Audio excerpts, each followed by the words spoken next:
Okey, Assalamualaikum. Kali ini kita akan belajar cara menggunakan command fill.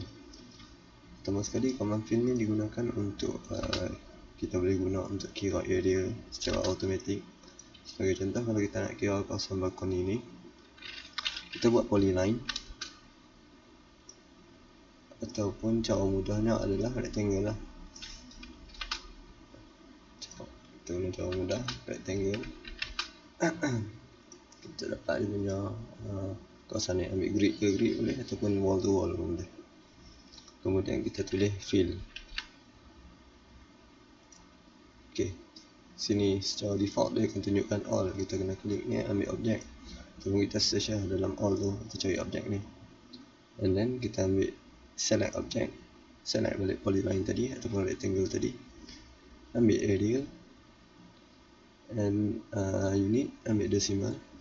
Kita set additional format, sebab dalam ni dia hanya guna millimeter square, jadi kita kena adjust dia punya factor into 0.000 0.0000000.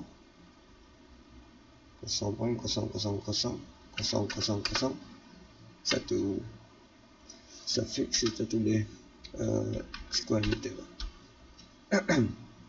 Tekan OK. Kat sini kita set precision into 0.00 0.00. OK. Dan kita select dia punya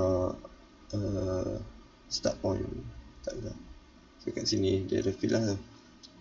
Fill dia terlalu kecil, so kita adjust lah kat sini. Dan ini kita letak 3 atas. Dah memadai. Alright. Okay. Macam tu. Okay, selalunya kan secara default dia akan jadi macam ni lah. Selalunya dia akan jadi gitu. Jadi untuk padamkan benda ni, kita tekan fill display, letak nombor 0, padam. Jadi kalau kita copy benda ni untuk buat yang seterusnya, kita copy je. And kalau kita adjust benda ni, ubah dia punya area, contoh kan, yang ni turut akan berubah. Kita kena tekan return, nampak dia akan berubah.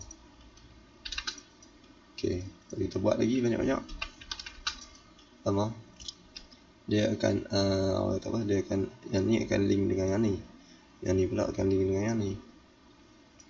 So yang ni kalau kita ubah ni, nampak 110, yang ni tak berubah, yang ni tak berubah, yang ni je berubah. Ok, jadi sekian saja daripada saya. Terima kasih. Assalamualaikum. Selamat Hari Raya.